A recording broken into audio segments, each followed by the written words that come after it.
Vamos a abrir nuestras Biblias en Romanos capítulo 15 y hoy vamos a centrarnos en el versículo 14. Romanos 15, versículo 14. El sermón de este día lo he llamado el poder correctivo de la amonestación. Si recordarán, el domingo anterior vimos y estudiamos respecto al Evangelio, el poder unificador del Evangelio y cómo es que a través del Evangelio tenemos una unidad que no puede ser más fuerte y más firme porque esa unidad está formada en Cristo y en la obra de redención que Él obró en sus hijos. Por lo tanto, si nosotros tenemos los ojos puestos en Jesús, y esa es la razón por la cual nosotros nos mantenemos unidos y procuramos esa unidad con el celo correcto, con el celo de agradar a Dios y de corresponder a la obra que Él ha hecho por nosotros por medio de su Hijo, en realidad deberíamos de gozar de una unidad que es indestructible. Y sin embargo luchamos muchas veces con esa unidad porque no es Cristo la razón por la que estamos juntos y no es la gloria de Cristo la razón por la que buscamos pertenecer a una iglesia y permanecer en una iglesia. Y sin embargo, el apóstol Pablo nos habla y nos exhorta y nos anima a olvidarnos de todas las diferencias, encontrar nuestra unidad en nuestro Salvador y permanecer allí. Y hoy Pablo va a recorrer de manera natural su carta. Él ya se está acercando a la despedida y cada vez se acerca más a esa despedida. Ya estamos a punto de comenzar a ver palabras ya de finalización de esta carta. Y vamos a ver cómo después de que Pablo durante 11 capítulos ha estado hablando de manera contundente, clara y directa acerca de la doctrina de la salvación y cómo está esta fundamentada y sostenida por la obra de Jesucristo y por el favor inmerecido de Dios al cual nosotros llamamos gracia. Vemos a partir de los capítulos 12 al 16 que Dios también está interesado no solo en salvarnos, sino en santificarnos. No solo en darnos un lugar en la eternidad con Él, sino en prepararnos en esta vida para gozar de esa eternidad a través de una conducta, ¿sí? Y un testimonio que refleje esa santificación que nosotros recibimos por medio de Jesucristo. Y para hacerlo, Pablo les va a recordar a los romanos que este ministerio y este servicio que ha prestado a ellos por medio de una carta tiene su componente local y suficiente en el ministerio y servicio que entre los creyentes de la iglesia de Roma se pueden prestar a través de la amonestación. Vamos a ponernos de pie y vamos a leer Romanos capítulo 15, versículo 14, lo vamos a leer todos juntos y después de eso vamos a orar. Dice Romanos 15, 14, pero estoy seguro de vosotros, hermanos míos, de que vosotros mismos estáis llenos de bondad, llenos de todo conocimiento, de tal manera que podéis amonestaros los unos a los otros. Gracias, Padre bendito, por la riqueza abundante que tú nos has dado en tu palabra, porque es esa verdad la que nuestra vida necesita, y es esa verdad, Señor, la cual nosotros estamos llamados a creer y a vivir por fe. Y te rogamos, Señor, que sea tu Santo Espíritu quien nos ayude a comprender esas verdades y a llevarlas, Señor, no solamente en nuestro pensamiento, sino también en nuestras acciones, de tal manera que no seamos oidores olvidadizos, sino hacedores de tu palabra. Y de esa manera vivamos conforme a tu voluntad. Hagamos la obra que tú nos has encomendado y glorifiquemos tu nombre delante de los hombres, Padre.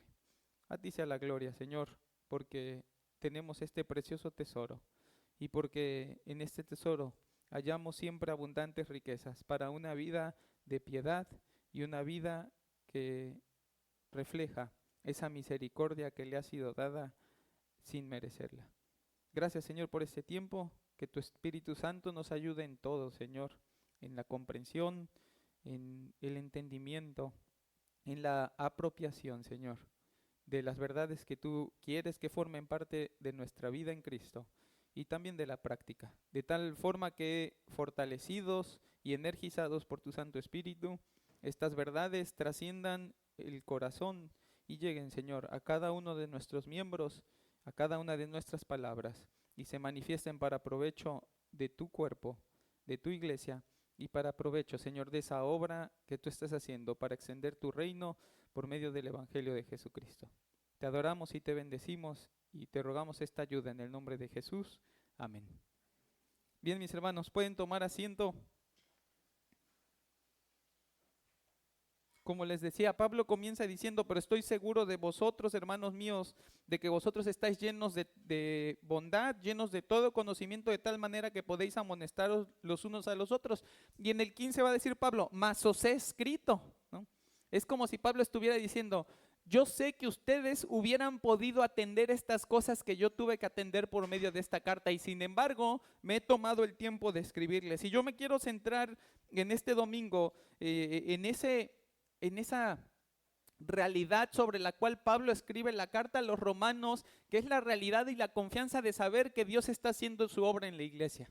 Que no es Pablo haciendo la obra en las iglesias, sino Dios utilizando a Pablo haciendo la obra y trayendo todo ese conocimiento y haciendo todas esas exhortaciones y amonestaciones que Pablo hace a la iglesia de Roma, pero que Dios sigue haciendo por medio de los creyentes que están allí reuniéndose. Es como si Pablo estuviera diciendo, yo colaboro con el Señor en eso que ya ustedes están haciendo, o de lo cual ustedes participan por medio de la amonestación. Pero antes de entrar de lleno al estudio del versículo 14, quiero que nos planteemos la intención de Pablo, dirigido por Dios y por lo tanto la intención divina, para abordar este tema y particularmente la relevancia que tiene para nuestra iglesia local en estos momentos.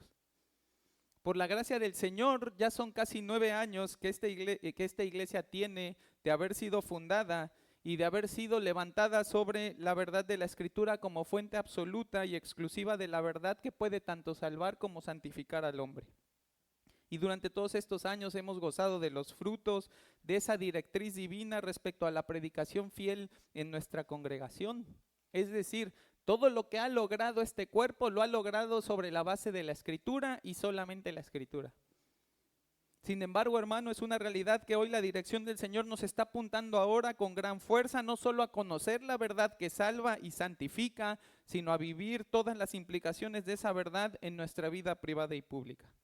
Y el hecho de que hoy lleguemos a este pasaje para mí es muy providencial. Y es claro para mí como pastor de esta iglesia que la voluntad particular del Señor para este cuerpo local no solamente es el de practicar una predicación conforme a la sana doctrina, sino que además llevemos el poder del evangelio a la forma en la que nos relacionamos entre nosotros y con el mundo. Y eso es lo que Pablo nos ha estado hablando durante todos los capítulos anteriores de Romanos, y eso es lo que el Señor nos ha estado indicando como cuerpo local y en esa voluntad específica para esta iglesia. Es por ello que desde hace algunos meses, y guiados precisamente por este libro, hemos comenzado a hablar más enfáticamente en diferentes espacios de la iglesia respecto al compromiso que tenemos de actuar como iglesia sana y no solo de hablar como iglesia sana. ¿Y qué significa eso? Bueno, primeramente que tenemos una comisión real de predicar el evangelio a toda criatura, como nos lo recuerda Marcos 16:15. Y luego una comisión real de hacer discípulos a todas las naciones, como nos lo recuerda Mateo 28:19. Y cuando digo una comisión real me refiero a que Dios nos ha comprometido por su santo nombre y su obra redentora a cumplir con una encomienda de la que Él espera ver fruto por medio de la obediencia de sus hijos. Pero además he comenzado a hablar con más frecuencia y énfasis en esos espacios que mencioné respecto a las implicaciones que tiene nuestra unidad y pertenencia al cuerpo local de la Iglesia Bíblica de Veracruz.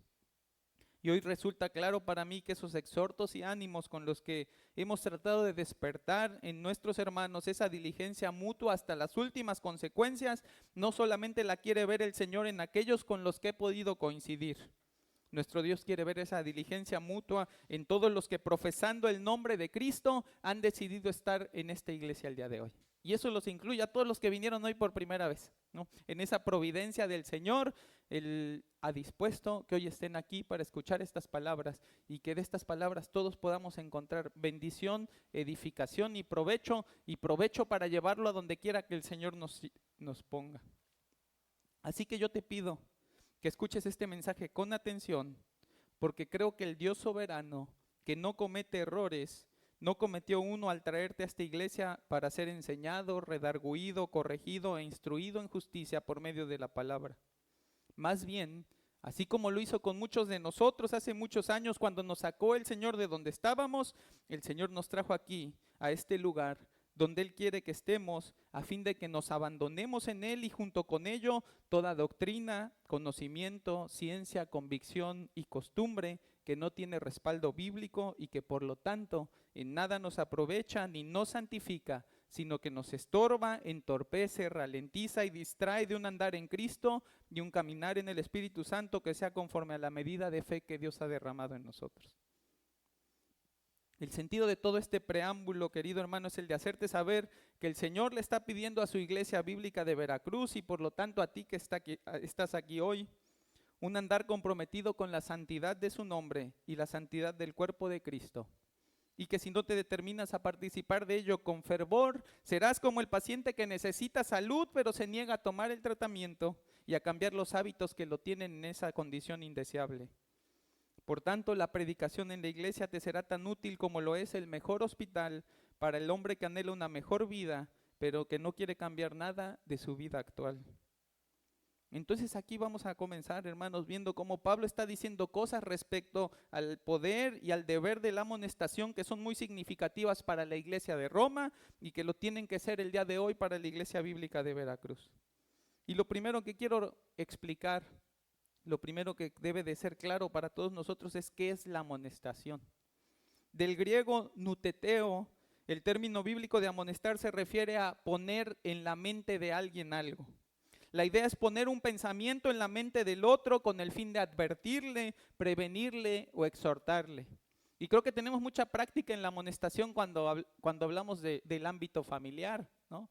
Es bien fácil decirle, no te subas ese mueble, ¿no?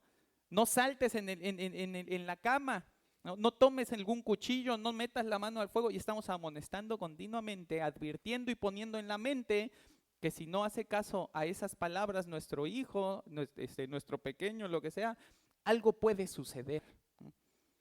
De acuerdo al diccionario expositivo Vine, la diferencia entre amonestar y enseñar es que la amonestación tiene una perspectiva de atender las cosas que están equivocadas o se conducen al error y que se busca evitar la caída del prójimo por medio de las advertencias, mientras que la enseñanza tiene una perspectiva de impartir la verdad. Así que estamos hablando de dos ejercicios distintos y ahora vamos a verlo más a detalle, los dos fundamentados en el uso de la palabra de Dios. En el contexto de la iglesia, la amonestación se refiere al deber mutuo de advertirnos precautoriamente respecto a las cosas que nos instruye la palabra de Dios. De manera concisa podríamos decir que la amonestación tiene un fin correctivo y la enseñanza un fin instructivo. Por lo tanto, una no suple a la otra. Por ejemplo, hace unos domingos estuvo compartiendo nuestro hermano Julio respecto a la mayordomía de las finanzas, ¿no? Y estuvo dándonos instrucción, estuvo dándonos enseñanza por medio de la palabra y poniendo en nosotros conceptos, principios bíblicos para que en esa administración nosotros podamos rendirle buenas cuentas a nuestro Señor de la manera en la que ocupamos nuestros recursos, eso que Él nos da. Sin embargo, puede ser que después de haber escuchado todo eso y de haber aprendido todo eso, alguno de nosotros se metiera en algún problema económico, en alguna situación económica donde se demuestra, ¿sí?, y se comprueba la falta de una correcta mayordomía de esas finanzas. Y por ejemplo, vamos a hacerlo mucho más práctico, alguien que no está proveyendo para su hogar, alguien que no está sosteniendo a su hogar por medio del trabajo, ¿no? Ya tiene la enseñanza. Ya se le dijo. ¿Qué es lo que sigue? ¿Qué es lo que tiene que hacer la iglesia ahora para tratar con el error de ese hombre, ¿sí?, que se está encaminando al error, que se está encaminando al pecado o que ya está pecando y que lo que se enseñó no fue suficiente? Que lo que se enseñó no tuvo el eco que se esperaba que tuviera en su corazón de tal manera que se apartara de ese error. Bueno, lo que sigue es ahora amonestar. No hacemos una u otra, no decimos, bueno, no necesita ser enseñado en nada, me voy directo a la amonestación. No, hacemos las dos, pero cada una en su debido contexto. La amonestación tiene un sentido particular, tiene un sentido de esa comunión y eso es lo que vamos a estar viendo en un momento más. Pero ambas se realizan con la palabra como provisión de la verdad transformadora que emana de Dios. Dice Colosenses 3:16, la palabra de Cristo mora en abundancia en vosotros, enseñándonos y exhortándonos unos a otros con toda sabiduría, cantando con gracia en vuestros corazones al Señor con salmos e himnos y cánticos espirituales. Ahí está. ¿Cómo lo hacemos? Con la palabra de Dios morando en abundancia en nosotros. ¿Qué hacemos? ¿Sí? Nos enseñamos y nos exhortamos. Cuando dice la palabra allí exhortar, está usando el mismo término griego de Romanos 15:14, nuteteo. El término nuteteo es ocupado principalmente por Pablo en sus cartas y se distingue por la gentileza y la ternura en su ejecución. Amonestar no es regañar. Amonestar es mostrar el error con la verdad en amor. Eso es amonestar. Entonces nosotros vemos 4 verdades que encuentro en este versículo y sobre las cuales quiero que estemos meditando en esta tarde. Y la primera de ellas es que sin amonestación mutua rehuimos a nuestro trabajo en el cuerpo de Cristo. Fíjate cómo dice Pablo con toda certeza, con toda determinación, pero estoy seguro de vosotros, hermanos míos. Estoy seguro de vosotros. Pablo da por sentado que los miembros de la iglesia de Roma tienen el compromiso, las cualidades y la capacidad para amonestarse mutuamente. Emplea una palabra griega que habla de convencimiento, ¿no? Es como si Pablo dijera, y lo ha dicho en otras ocasiones, estoy persuadido de, es el mismo concepto. La manera en la que está estructurado el texto nos permite ver que el apóstol también está persuadido de que además de ser capaces, están comprometidos unos con otros en que se amonestarán. Pablo no está hablando retóricamente, está afirmando la realidad de que su práctica de cuidado mutuo incluye la amonestación. Y allí está el primer llamado para nuestra iglesia local y la relación que como miembros del cuerpo de Cristo tenemos. ¿Se podría decir eso de nosotros? ¿Podría alguien decir, estoy seguro, estoy convencido, estoy persuadido, ¿sí?, de que ustedes van a actuar, ¿sí?, llenos de bondad y de todo conocimiento, ¿sí?, y se van a amonestar, ¿sí?, y van a lidiar con esos errores, con esas fallas, con esos pecados que se presentan, de tal manera que hagan la obra que Dios quiere que hagan dentro del cuerpo de Cristo? Hechos 20:27 dice así, porque no he rehuido anunciaros todo el consejo de Dios. Justo lo mencionaba el hermano hace rato. Pablo manda a traer a los ancianos de Éfeso, a Mileto, y allí se va a despedir de ellos. Y lo primero que les dice en el 27 es, no he rehuido anunciaros todo el consejo de Dios. Es como si dijera, la parte de la enseñanza ya la cubrí. Ya les enseñé todo lo que les tengo que enseñar. Y fíjate que dice el 31, por tanto, velad, acordándoos que por 3 años, de noche y de día, no he cesado de amonestar con lágrimas a cada uno. Pablo no dice, ya les enseñé y con eso es suficiente. Pablo nos está diciendo, ya les enseñé y durante 3 años, de día y de noche, no paré de amonestarlos. No paré de ocuparme de la vida de cada uno, de tal manera que ustedes puedan eso que aprendieron ponerlo en práctica. ¿Y cómo dice que lo hizo Pablo? Con lágrimas. La amonestación en ningún momento es satisfactoria. La amonestación implica que mi hermano está fallando, que mi hermano está dejando de alcanzar la santidad que Dios quiere que alcance en su vida y por lo tanto yo, no me puedo gozar de la condición de mi hermano. Y 2, no me puedo jactar de que mi condición es mejor que la de mi hermano. Porque dado que él está así, ¿sí?, todo el cuerpo está así. Dado que él está luchando con un error, todo el cuerpo está luchando con un error. No es el error del hermano, no es el pecado del hermano, es el error y el pecado que nos afecta a todos. Y por eso Pablo lo hace con lágrimas. Ahora yo te pregunto, hermano, ¿cuándo fue la última vez que amonestaste a alguien con el corazón por delante, sintiendo su dolor y sintiendo el dolor de verlo encaminándose hacia el error? ¿Cuándo fue la última vez que amonestamos? Porque Pablo en el capítulo 15, versículo 14 de Romanos, no le está hablando a los ancianos de Roma. ¿Le está hablando a qué? A la iglesia de Roma. Pablo está diciendo, yo estoy seguro de que todos ustedes están llenos de bondad, están llenos de todo conocimiento, de tal manera que son capaces de amonestarse unos a otros. Ciertamente amonestar es el camino difícil, es el camino que requiere compromiso con la palabra de Dios y con el cuerpo de Cristo. Y esas son cosas que generalmente nos faltan. Parece más fácil señalar el error del hermano, ir y hablarlo con alguien más. Es más fácil ir y acusarlo con el pastor y ya, el pastor que se encargue. Yo ya. Oírlo acusar con otro hermano. Es más sencillo hacer del potencial desvío del hermano el próximo chisme de la iglesia.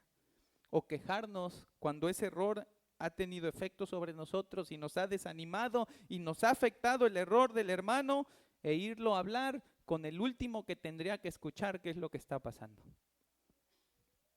Cualquiera de esos caminos tienen de peligroso lo que tienen de sencillo. Dañan al cuerpo, dañan tu relación con tus hermanos, dañan tu compromiso con tu iglesia y dañan tu comunión con Dios. Porque actuar así es actuar pecaminosamente. Ahora ya no nada más el del error es aquel, ahora ya le entré yo también. ¿Cómo? No tratándolo de la manera en la que el Señor quiere que lo trate.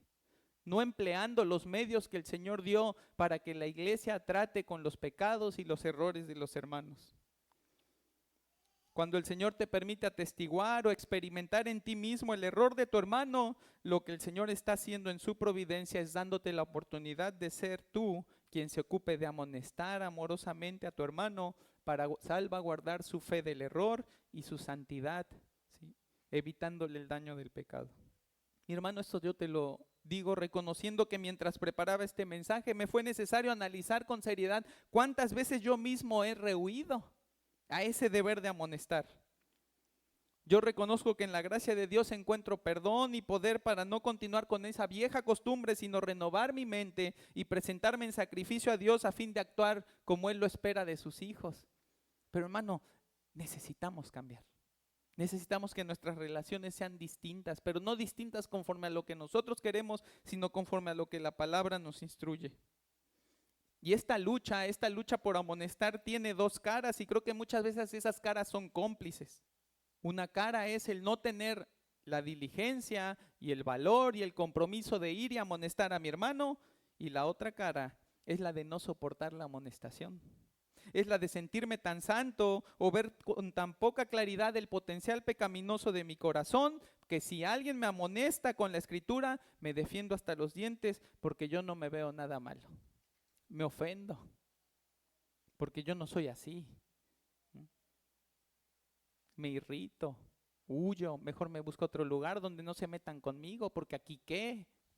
Y tergiversamos el sentido de la hermandad y del propósito con el que el Señor nos puso en el cuerpo, y de repente lo hacemos aquí, nos volvemos cómplices unos de otros.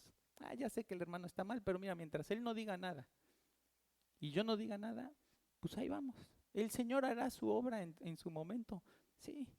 Y el Señor ha dispuesto que seas tú el medio por el cual el Señor haga su obra en tu hermano, y que sea Él el medio por el cual Él haga su obra en ti. Pero hermano, hay que estar dispuesto, hay que estar comprometido, porque amonestar duele tanto como ser amonestado, y hay que estar dispuesto a soportar las dos cosas.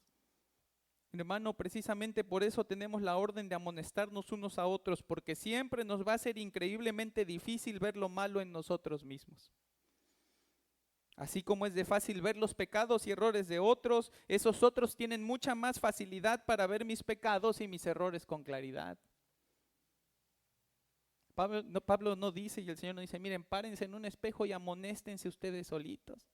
Ustedes se pueden amonestar a sí mismos, no, está diciendo, ustedes se pueden amonestar unos a otros, alelón. La palabra que hemos estado hablando y una y otra vez de las responsabilidades que tenemos dentro del cuerpo. Yo para ti, tú para mí. Y Pablo les está diciendo, esta amonestación no sucede en casa. Esta amonestación no sucede aquí en la mente, tú solito, date con todo allí en tu casa, ¿no? Te dices todas las cosas que te tienes que decir. No, esa amonestación sucede aquí, porque aquí es donde se ve, y aquí es donde el hermano tiene la facilidad de ver. ¿Y con qué actitud participamos de esa amonestación? Dice Lucas 6:42, ¿cómo puedes decir a tu hermano, hermano, déjame sacar la paja que está en tu ojo, no mirando la viga que está en el ojo tuyo?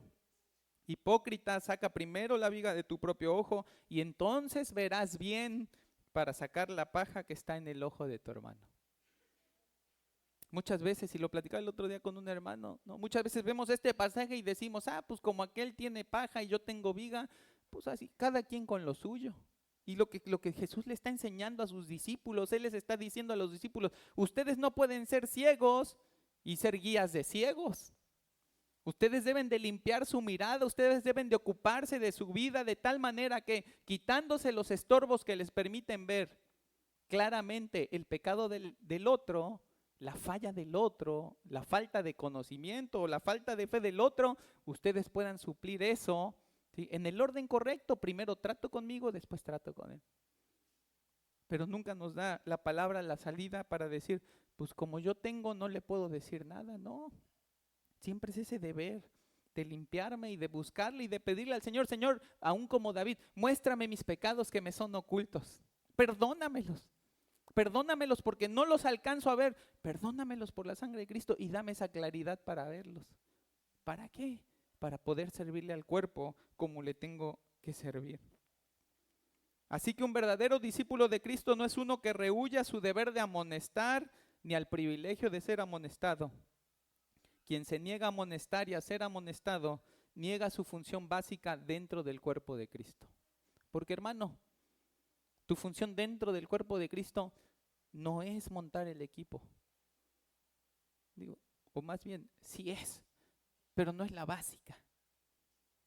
No es la principal. No es la que sostiene este cuerpo. Esa es la que nos permite tener el servicio de adoración, sí. Pero ¿qué crees? Si un día tú no llegas y no lo montas, vas a llegar tarde y ¿qué crees que va a estar aquí? Todo montado y todo puesto. Pero la otra responsabilidad, la de involucrarte con tus hermanos, la de comprometerte con ellos y con la verdad de la palabra y hacer que esa verdad predomine en nuestras vidas, tanto en la de Él como en la mía, para andar en santidad, hermano. Si el Señor te permitió que tú lo veas, si el Señor te permitió que tú seas parte de eso, es porque el Señor quiere que tú seas el que lo haga. Y muchas veces por eso la iglesia camina en pecado tanto tiempo. ¿Por qué? Porque el que lo vio no hizo nada. El pastor no tiene ningún poder especial para santificar a toda la iglesia, así de, a ver, pues ahí les voy a echar mis oraciones y todos se santificaron. No, es en la comunión mutua. Es en el cuidado mutuo, es en veo tus fallas y con amor y con ternura voy y te las muestro y te enseño y te acompaño de tal manera que te puedas santificar. ¿Y qué crees? Yo también voy a fallar y dímelas y ayúdame. Porque si no lo haces tú, entonces ¿quién? Ahí es donde aprovecha Satanás. Ahí es donde aprovecha Satanás para confundir a unos y para estorbar a otros. Ahí es donde aprovecha Satanás para que aquel que se está extraviando, nadie le diga nada y se termine de extraviar. Y aquellos que pudieron haber hecho algo y no hicieron nada, traen pecado al cuerpo. Porque como dice la Escritura, el que sabe hacer lo bueno y no lo hace, ¿qué le es? Es pecado. Entonces, en primer lugar, sin amonestación mutua, rehuimos a nuestro trabajo en el cuerpo de Cristo. Pero en segundo lugar, sin amonestación mutua, no obro todo el bien que puedo hacer al cuerpo de Cristo. Y fíjate cómo dice allí el pasaje en su segunda parte, dice, pero estoy seguro de vosotros, hermanos míos, de que vosotros mismos estáis llenos de bondad. Pablo apela a dos cosas en el creyente cuando se trata de la amonestación mutua, su bondad y su conocimiento. Sabemos que Dios ha preparado de antemano buenas obras para que andemos en ellas, pero pocas veces pensamos que esas buenas obras se presentan delante de nosotros como oportunidades de amonestación. Negarme a participar del proceso y de la actividad de la amonestación es negarme a actuar conforme a la bondad con la que he sido lleno. Y Pablo va a emplear dos palabras distintas para hablar de llenura. Aquí una dice lleno de bondad y otra dice llenos de todo conocimiento.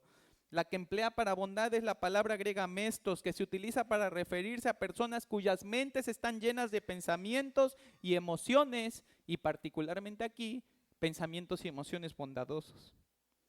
El autor nos comunica esa idea de una mente que continuamente está pensando y deseando hacer cosas buenas a los otros. Y hay dos palabras en la Escritura que se traducen como bondad. Una es crestotes y la otra es agatosune. En Romanos 15:14 Pablo emplea la segunda y eso tiene un sentido específico.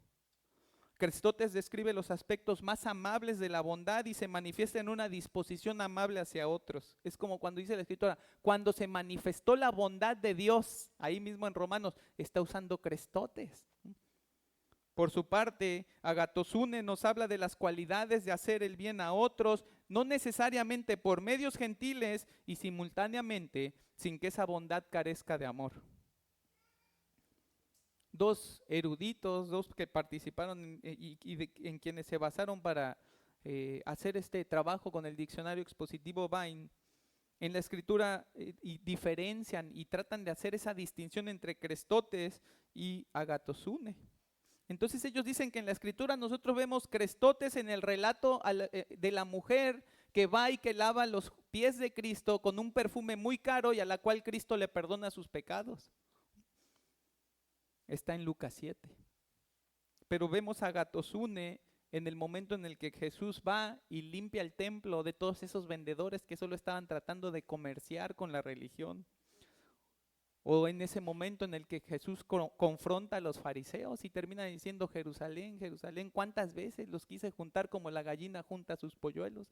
Los confronta, ¿sí? Los amonesta, los llama al orden y enseña de su error, pero al final con una compasión, ¿sí?, que les permite ver que no nace eso de unos celos irracionales o unos celos religiosos que no tienen ningún provecho eterno, sino de un verdadero amor como el que podíamos encontrar en Cristo. ¿Qué propósito tiene que te detalle tanto esta explicación, hermano? Amonestar no va a ser siempre cómodo ni bonito, muchas veces va a requerir confrontación y tienes que estar determinado a confrontar a tu hermano cuando esté errando por la manera en la que se conduce. Nuestro problema es que pensamos carnalmente que confrontar no es amoroso. Hay que aprender a confrontar con amor. ¿Cómo se hace eso? ¿Cómo confrontamos con amor? ¿Por qué? Porque no es como que cada vez que voy a amonestar se tiene que armar un ring y nos vamos a agarrar ahí a guantazos a ver quién aguanta más. No, es con amor. Es como amonestamos a nuestros hijos en casa, con amor. ¿Por qué los amonestamos? ¿Por qué los disciplinamos? Porque los amamos. Lo dice Hebreos, el Señor al que ama disciplina y azota al que recibe por hijo. ¿Por qué lo disciplina? ¿Porque no lo ama y lo quiere ver sufrir? No, porque lo ama tanto que no lo quiere ver sufrir las consecuencias eternas de su pecado. Lo mismo es con la amonestación. Nos amamos tanto entre nosotros que no queremos vernos unos a otros sufrir las consecuencias eternas de nuestro pecado y las consecuencias terrenales de nuestro pecado, de tal manera que ese amor nos lleva a confrontarnos. ¿Y cómo nos aseguramos de que lo estamos haciendo en amor? Hermano, deja que hable la palabra. La palabra es la que tiene el poder de confrontar y de herir susceptibilidades que después la misma palabra va a sanar. Nosotros no tenemos ese poder. Por lo tanto, la confrontación amorosa parte de la realidad de que no amonestamos conforme a nuestra verdad, sino conforme a la verdad de Dios, y lo hacemos en amor, deseando que la palabra usada sea provechosa para un corazón o para el corazón de mi hermano y se transforme su vida para bien.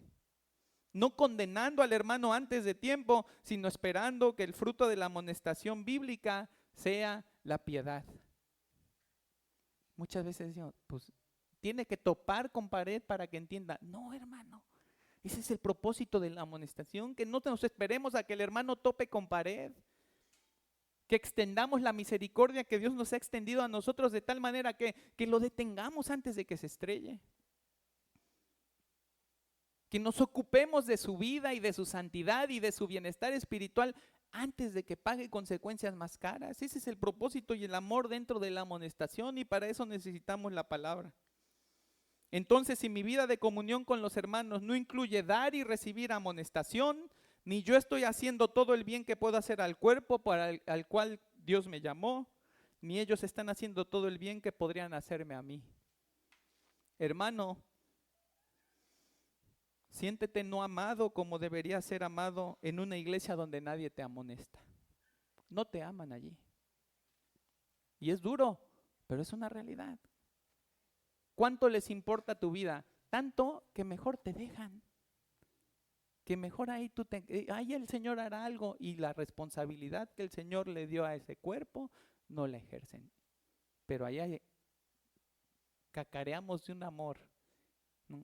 Presumimos de un amor que no es realmente el amor al cual el Señor nos está llamando. Un amor paciente, un amor que todo lo soporta, un amor que todo lo sufre, ¿o no? No, aquí el amor es nada más el abrazo bien apretado, ¿no? El Señor te bendiga bien firme y pues cada quien para su casa.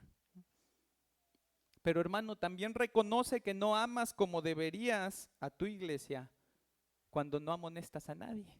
No se trata solo del amor que recibo, se trata del amor que doy.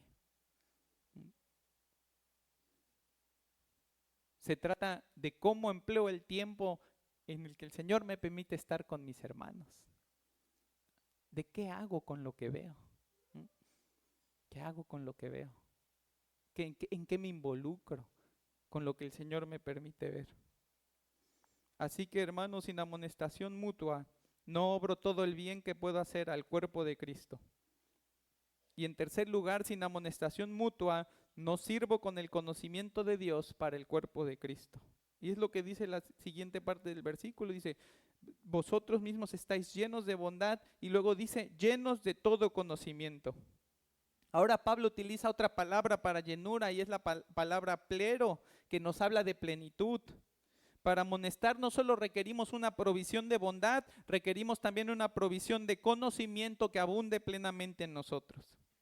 Es más que evidente que para edificar la iglesia de Dios se ocupa la palabra de Dios. No hay otra cosa que pueda santificar ni mejorar la vida del creyente conforme a los propósitos divinos que se encuentre fuera de la palabra. Colosenses 1:25 dice, de la cual fui hecho ministro, y él está hablando de la iglesia, está refiriéndose Pablo, dice, de la cual fui hecho ministro, según la administración de Dios que me fue dada para con vosotros, para que anuncie cumplidamente la palabra de Dios. Y después dice el 28, a quien anunciamos, amonestando a todo hombre y enseñando a todo hombre en toda sabiduría, a fin de presentar perfecto en Cristo a todo hombre. Ahí lo está diciendo Pablo. Les anuncio cumplidamente la palabra de Dios y después ¿qué hago? Dice, les amonesto y les enseño en toda sabiduría. Ya leímos Colosenses 3:16 que dice que la palabra de Cristo mora en abundancia en nosotros, enseñándonos y exhortándonos unos a otros en toda sabiduría. Segunda de Tesalonicenses 3:14 dice, si alguno no obedece a lo que decimos por medio de esta carta, a ese señaladlo y no os juntéis con él para que se avergüence. Y dice el 15 más, no lo tengáis por enemigo, sino amonestadle como hermano. La escritura, inspirada por Dios, soplada por Dios, se constituye como la única verdad autoritativa para evaluar el andar del creyente y como la única verdad suficiente para corregir el andar del creyente. Por tanto, cualquier observación y remedio que carezca de fundamento bíblico no forma parte de todo el conocimiento al que Pablo se refiere aquí. Cuando la Escritura habla de conocimiento y sabiduría en el sentido en el que eso aprovecha para la vida del creyente, nunca hace referencia a un conocimiento humano del tipo que sea. De hecho, por el contrario, somos advertidos continuamente a no confiar en ese tipo de conocimiento fraudulento que no alcanza las riquezas del conocimiento de Cristo. Colosenses 2:8 dice, mirad que nadie os engañe por medio de filosofías y huecas sutilezas, según las tradiciones de los hombres, conforme a los rudimentos del mundo y no según Cristo. Primera de Timoteo 6:20 dice, oh Timoteo, guarda lo que se te ha encomendado, evitando las profanas pláticas sobre cosas vanas y los argumentos de la falsamente llamada ciencia, la cual profesando algunos se desviaron de la fe. La gracia sea contigo. Amén. Entonces Pablo está convencido de que la iglesia de Roma no solo tiene suficiente bondad para ocuparse de la amonestación, sino que esta bondad se conjuga con pleno conocimiento de la palabra de Dios para producir una amonestación adecuada. Y nuestro llamado aquí, hermano, es abandonar las formas, métodos, experiencias y herramientas que este mundo nos ha dado para atender lo que realmente pertenece al reino de Dios. Cuando nosotros observamos que el Dios supremo, sabio, omnisciente y lleno de verdad decide revelarse a sí mismo y toda la sabiduría que Él consideró necesaria para el alma del hombre a través de un libro el que nosotros llamamos Biblia, debe despertarse en nosotros primeramente un sentido de exclusividad en la confianza a este libro y en el uso que le damos a este libro. La Biblia es la única fuente que me revela el conocimiento de Dios con la intención original de Dios. El Dios bondadoso, lleno de misericordia y gracia, ha soplado cada palabra, cada tilde y cada coma dentro de este libro para que hallemos en él toda la benevolencia que necesitamos para nosotros y para los demás. Dime qué otro libro puede contener la verdad de Dios, hablada por Dios, con la intención de Dios, que iguale la bondad de este libro. Así de que no confiamos en otra cosa más que en la Escritura para lograr los fines eternos que ella puede lograr, y eso debe llevarnos a la exclusividad de solo usar este libro para esos fines. Por cierto, ser bíblicos nos salvaguarda de ser hipercríticos, porque corremos el riesgo de pensar que amonestar es ahora estar viendo a cada hermano a ver qué hace mal. Ahora estar viendo a cada hermano y esperar a ver qué no me gusta de lo que hizo. ¿Por qué miró así como que con el rabillo del ojo a alguien, ¿no? ¿Por qué de repente no saludó a la hermana tal con la misma fuerza, ¿no? Con los mismos, ¿qué es Pascales o Jules, ¿no? No sé cuál es el de la fuerza, que a la otra hermana, ¿por qué no la apretó igual, ¿no? A una se le salieron hasta los ojos del apretón y la otra nada, ¿no?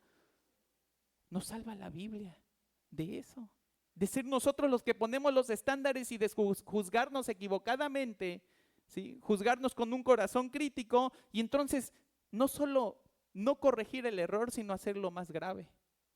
Y de repente estar jugando en la iglesia a tratar de agradar hombres en vez de tratar de agradar a Dios.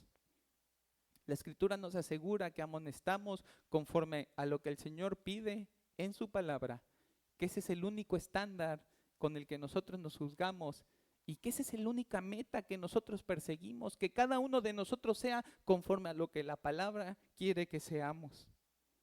No amonesto al hermano por lo que no me gusta de él, sino por lo que en su vida no refleja a Cristo y su obediencia a su palabra. Por tanto, la amonestación sin Biblia no es amonestación que viene de Dios, sino de la carne. Y eso significa que se requiere un compromiso firme y persistente con el conocimiento de la Escritura para ejercer un ministerio de amonestación útil para el cuerpo de Cristo y agradable a Dios. Y precisamente eso es lo que me preocupa. La facilidad con la que rehuimos a tomar las determinaciones necesarias para que después de este sermón hagamos en la Biblia nuestra autoridad y nuestra compañera, para convertirla en la fuente de toda buena palabra y toda amonestación, y que finalmente Satanás, el emocionalismo y los afanes de este mundo, así como la parábola de la semilla, que una cayó junto al camino, otra en pedregales y otra entre espinos, no ahoguen esta palabra que Dios nos está dando hoy y resulten en una vida que escucha la verdad y que vive la verdad. Pero ruego al Señor que este sea un día diferente para nuestra iglesia, en la que tomemos esta amonestación que el Señor mismo nos está dando. ¿Cómo nos está enseñando el Señor de amonestación? Siendo amonestados. Que tomemos esta amonestación que el Señor nos está hablando con seriedad, como una que viene de parte de Dios por medio de su palabra, y como siervos del Señor que hemos de dar cuentas de todo lo que hemos hecho después de haber escuchado esto. Y por último, hermano, sin amonestación mutua, no empleo el poder recibido para cuidar del cuerpo de Cristo. Dice el versículo 14 en su última parte, dice, de tal manera que podéis amonestaros los unos a los otros. Pablo habla de poder empleando el término dinamai, ¿no? Ese poder como el de donde nosotros obtenemos la palabra dinamita, ¿no? Que es algo que tiene un poder explosivo en sí mismo, que tiene la capacidad de lograr algo. Es el término que Pablo está ocupando aquí y nos refiere a la capacidad o potencial que alguien tiene por medio de los recursos que le han sido dados. Si conectamos las ideas que Pablo ha vertido hasta aquí, entendemos que esas capacidades son las de la bondad y el conocimiento que nos posibilita la acción de amonestar piadosamente.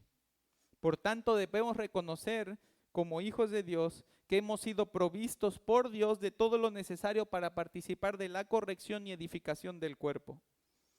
Tenemos necesidad de reconocer la comisión que nos ha sido dada, la encomienda de amonestar y luego de reconocer la capacidad con la que hemos sido dotados. Dios nunca nos encomienda algo para lo cual no nos hace capaces. porque solamente reconociendo el llamado y el poder que hay en nosotros para amonestar, entenderemos la importancia que tiene para el bien del cuerpo de Cristo, porque los creyentes necesitan que sus hermanos se involucren en el cuidado de su santidad. La santidad tiene un sentido personal, individual y privado que opera cuando el único que me ve es Dios. Lo que el hombre es en privado es lo que es en público, decimos por ahí, ¿no? ¿Qué piensas? ¿Qué haces? Cuando nadie te ve, ¿no? Y muchas veces equivocadamente pensamos, nadie me está viendo, y el Señor siempre tiene sus ojos sobre nosotros, ¿no? El Dios que todo lo ve, ¿no? En ese momento yo soy responsable de todo lo que sucede con mi lucha contra el pecado. Pero la santidad también tiene un sentido corporativo, colectivo y público que opera cuando además de Dios mis hermanos me ven.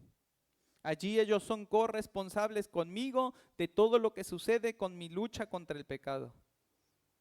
Por eso es necesaria la amonestación. Porque no podemos permitir que un poco de levadura leude toda la masa. Porque no podemos permitir que ninguno de los que han encontrado la verdad en Cristo sea engañado, ¿sí? Sea desviado de tal manera que abandone esa verdad. Pero hermano, esas dos cosas no funcionan aisladas, sino que son interdependientes. Por un lado yo estoy cuidando mi santidad en lo privado, pero por otro lado estoy dejando que la iglesia cuide de mi santidad en lo público.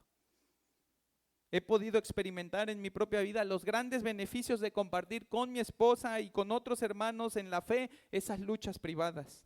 De hacerles saber qué batallas hay en mi corazón, qué batallas hay en mi mente, de forma que traigo la bendición de la amonestación corporativa a las áreas de mi vida privada que ellos no pueden ver. Y allí el Señor ministra por medio de su cuerpo. Y hoy quiero invitarte, hermano, a probar las aguas dulces de la compañía y amonestación de tus hermanos en tu vida privada a través de la rendición de cuentas. ¿Cómo nos hemos de cuidar si no nos decimos lo que nos tenemos que decir? De repente nos enteramos, no, es que este no anda bien, pero si yo le pregunto cómo estás y siempre me dice, estoy bien, ¿no? Nunca me dijo nada. De repente uno ya está extraviado y ya está casi abandonando la fe, y cuando vas y preguntas, es que siempre te lo quise decir. En ese momento era cuando había que hablarlo, antes de que el pecado hiciera todo el desastre que ya hizo ahorita.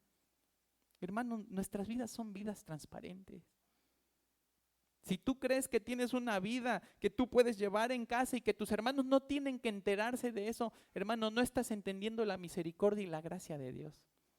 No estás entendiendo que Dios, ¿sí?, que sabe cómo somos y que sabe que somos incapaces de cuidar nuestra santidad como debemos, nos ha puesto no uno, no dos, sino a todo un cuerpo que busca en ese mismo anhelo de hacer la voluntad de Dios y de servir a Dios con su vida, servirte a ti a través de cuidar tu santidad.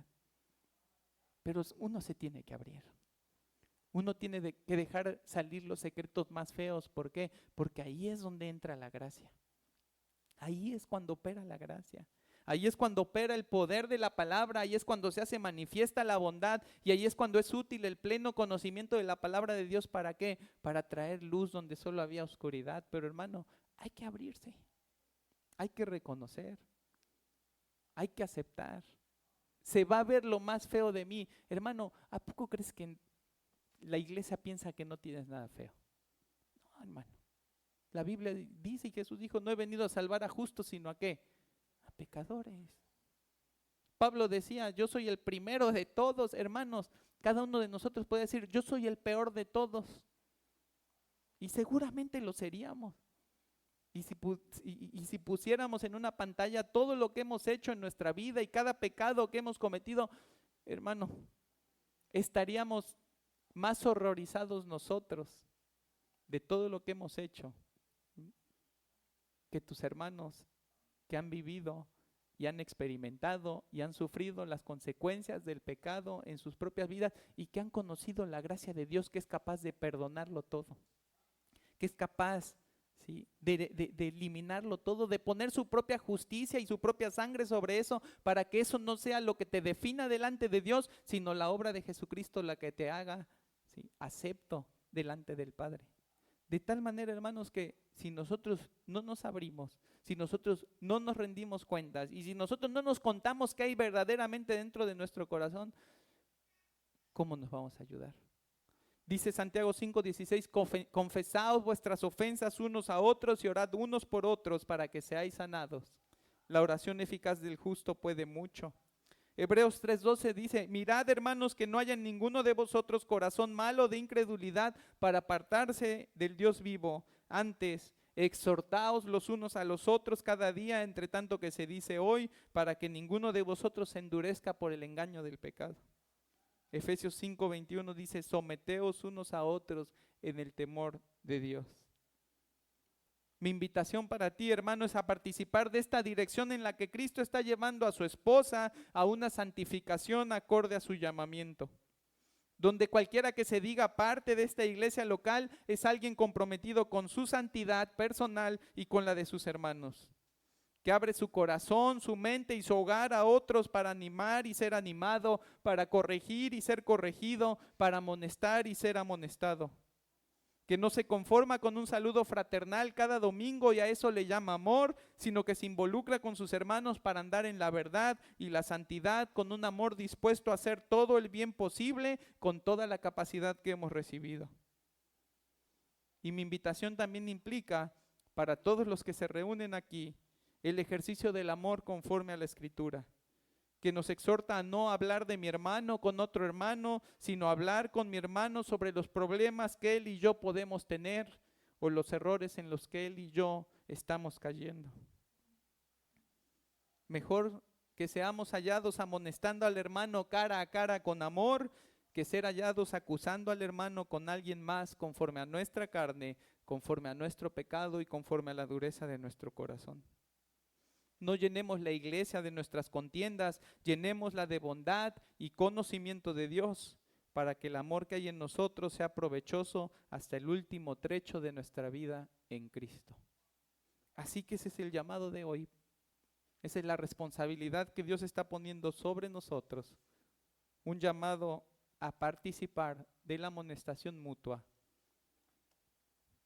a tener la confianza puesta en Cristo y en su palabra, de tal manera que podamos ser provechosos los unos a los otros y no vivir una santidad ficticia, donde parece que no hay pecado porque nadie habla del pecado, porque nadie trata con el pecado, donde parece que todos están bien y todo se ve perfecto.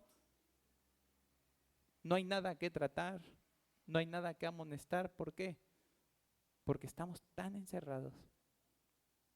Nos estamos esforzando tanto por ocultar lo que Dios ya sabe, que dejamos de aprovechar todo lo que Dios ha dispuesto para el bien de nuestra alma y para nuestro caminar en Cristo. Decíamos el domingo anterior que Pablo les decía, recíbanse los unos a los otros, y ejemplificábamos cómo ese recibir es agarrarse del brazo y caminar juntos en la dirección de la gloria de Dios. Hermano, para llegar allí necesitamos de la amonestación. Porque no va a faltar el que se quiera soltar del brazo. No va a faltar el que no quiera agarrarse. ¿Sí? O no va a faltar el que quiera agarrarse del brazo y quiera jalar al hermano a donde no es. Allí es donde entra la amonestación. Allí es donde entra el cuidado mutuo con amor, con paciencia, de tal manera que podamos participar de la obra que Dios está haciendo en su iglesia y disfrutar, deleitarnos en el fruto de esa obra que glorifica a nuestro Padre Celestial. Vamos a ponernos de pie, hermanos. Gracias, Padre bendito, por tu palabra. Y gracias por esta responsabilidad que hoy haces aún más visible para tu iglesia.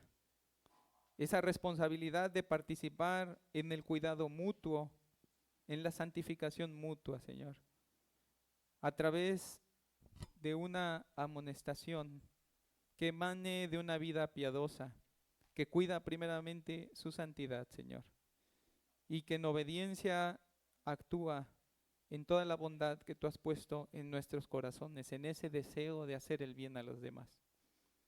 Pero, Señor, que también depende de una confianza en la Escritura, como esa revelación suprema, como esa revelación irreemplazable, a través de la cual nosotros podemos lidiar con nuestra vida, a través de la cual nosotros podemos adquirir el conocimiento, las convicciones, Señor, y la sabiduría necesaria para vivir como tus hijos y de esa forma ser transformados en pensamiento, en carácter, en palabra y en acción a la imagen de Jesucristo, Señor. Padre, danos un amor que sea tan grande, que nos amonestemos, que sea tan grande, Señor, que aún teniendo dudas de cómo hacerlo, aún teniendo inquietudes, Señor, de cómo actuar correctamente al amonestarnos, no nos detenga, Señor. La apatía, no nos detenga la distracción, sino que busquemos en tu palabra, en oración y en el consejo, Señor, de otros hermanos maduros, la manera en la que debemos afrontar la santificación de este cuerpo por medio del cuidado mutuo. Padre, hazlo así, es nuestro ruego, Señor. Que así como nos has estado instruyendo desde hace mucho tiempo, Señor, a través de sermones, a través de enseñanzas, Señor, así como nos has estado llamando a ser una iglesia real, no por el nombre que tiene, Señor, sino por la manera en la que vive la palabra, que tú nos esfuerces, que tú nos ayudes, Señor, que encontremos siempre la dirección necesaria en ti, Padre, y que aun cuando fallemos, nos tengas paciencia y nos enseñes a caminar como tú quieres que tu iglesia camine. A ti sea la gloria, Padre, porque vas a terminar lo que has comenzado. Porque tú lo vas a hacer, Señor, en cada uno de nosotros y en cada uno de aquellos que tú has llamado a la vida eterna. Y a ti sea la gloria cuando este cuerpo sea obediente, sea fiel y practique el amor a través de la amonestación de forma bíblica. Te adoramos y te bendecimos, Padre, y nos ponemos en tus manos suplicándote esta ayuda para vivir conforme a lo que nos has instruido hoy. Y lo hacemos en el nombre de nuestro Mesías. Amén.